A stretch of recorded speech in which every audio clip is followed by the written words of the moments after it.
Time entries entered via the mobile app will appear on the ProCloud whiteboard as one card.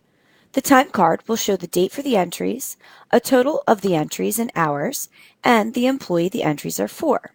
If the employee does not appear and you'd like it to, you can add the employee code to the user's login under the Company Information and Settings, Users and Security tab. To get your time entries into their projects, select the More button. Then select the Review and Create Time Entries option. A message warning that these time entries will no longer appear on your whiteboard will come up. If you continue, this means that the time entered will now be removed from the whiteboard and the mobile app. The time will go to your time import window, where you can review and edit the entries made.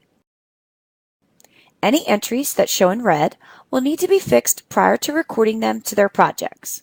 When fixing these entries, you can edit a single entry and make the changes, or you can use the Batch Fix Entries options to edit all entries marked for fix, as indicated by the orange checkmark.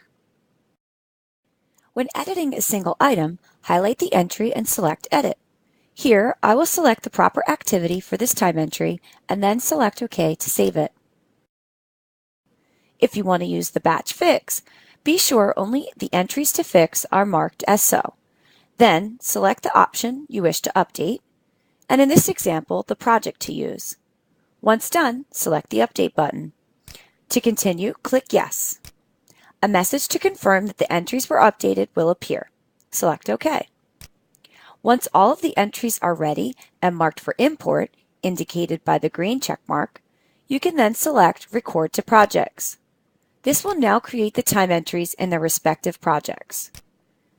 And you can now see them under the Employee Time window using the employee or project and the dates that they were entered for, as well as within the project specifications.